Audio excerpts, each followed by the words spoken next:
day, everyone. Welcome back to Blend Weekly. Let's get started, shall we? So, as you already know, we have the theme of punk as our overarching structure for this month. And the first of those different pieces we're going to look at is steampunk. And steampunk, I'm expecting to see steam, I'm expecting to see pipes and tubes and all sorts of funky doodads and interesting details. So let's see what we have in store here. But, of course, there's also some specific criteria. Time period, look and feel. Does it fit in the time period that as a steampunk Victorian era? And is it creative? That's really the goal, is something unique.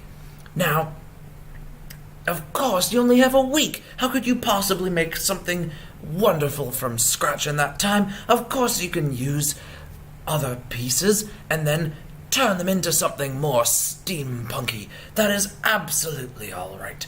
So, given all of that information, let's look at what our artists have for us this week. Let's look at our entries.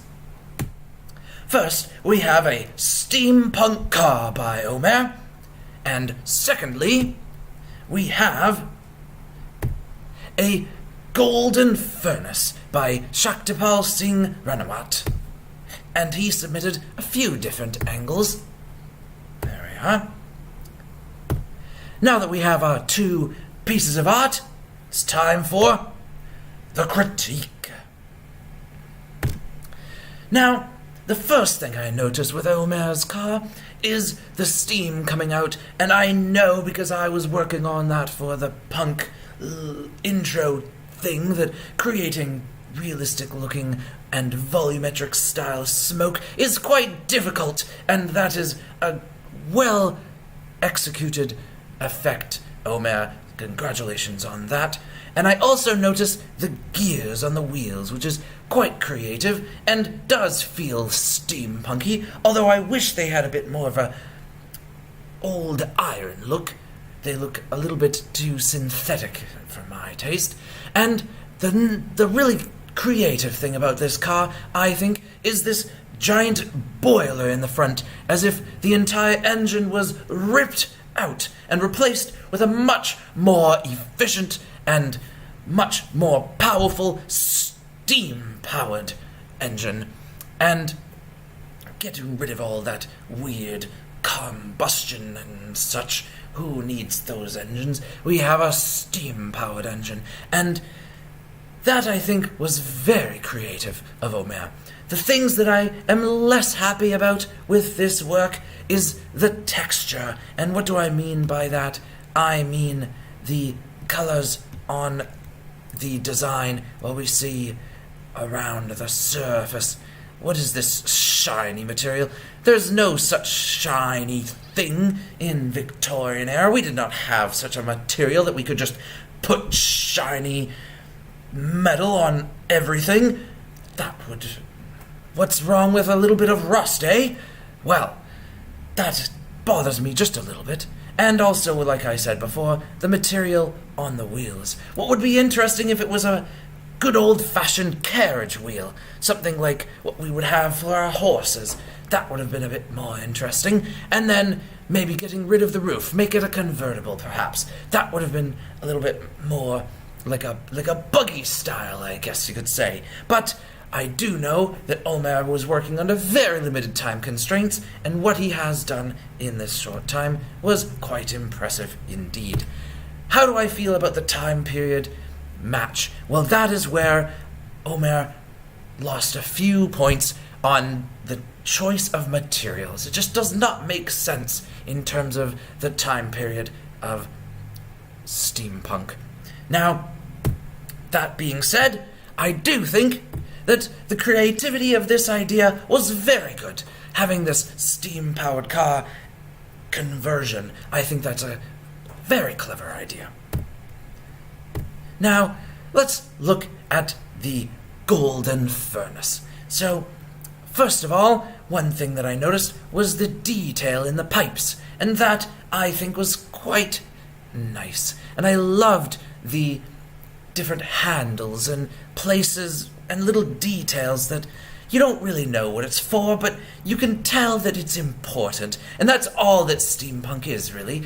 And that's what I loved about this piece. I also liked that he did submit different angles, showing that it wasn't just one side that counted, that the whole piece was functional in some sense, that this belonged somewhere. And that's something that I liked. What I was bothered by is the color choice still looks too shiny. What's wrong with adding a little bit of a roughness material, huh? A little bit of a roughness shader map. That would have done the job. Also, another thing that bothered me just a little bit is that you can see the surface, the planes of the model, and that distracts from the sense that it is art and reminds us that it is in fact a 3D render, and that we don't ever want to be reminded of course. So that could have been easily solved with a subsurface modifier and adding extra edge loops on the edges to accentuate those edges. And there are other tutorials on how to have smooth round edges while maintaining the hard edges on the sides, but we won't get into that.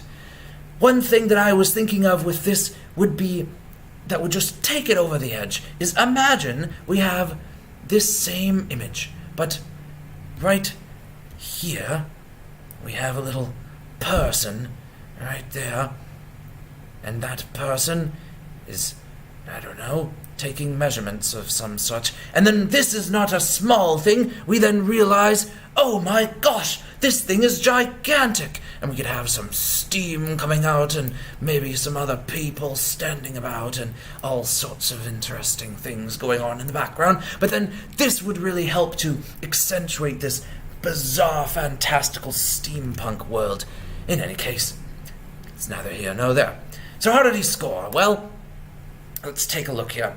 Well, for time period, I do think that he did a smashing good job and was able to make it match the sense of the steampunk time period with the colors, but it could have gone even better with a roughness. And in terms of creativity, imagination, I do think a very good job once again to create something that I had never seen before, but was definitively part of the steampunk universe. That is my feeling about these two artists, but how do you feel? What is your take on these? We have two different wonderful art, but which one do you think is the best? This is where you can make a vote. Using the little eye doobly icon in the corner, you can place your own vote on which one you think is best. Remember that I'm using my own criteria, the voting guide that I send out to the artist, but you can use whatever criteria you like and vote on which one is your favorite. Post in the comments and share it out. And, well, that's all for today's show. If you like what we do, then let me know. And don't forget to subscribe by pressing that subscribe thingy. And if you want to hear about it, then press the bell contraption, and then you'll hear the things if you get sent messages or something like that. In any case, if you want to know about the next week's challenge, you can check it right there. And if you haven't heard about this Weiwo thing, this what are you working on thing, well, you should check it out, and here's another link. There we are, I guess. I hope you enjoyed, and have a blenderful day.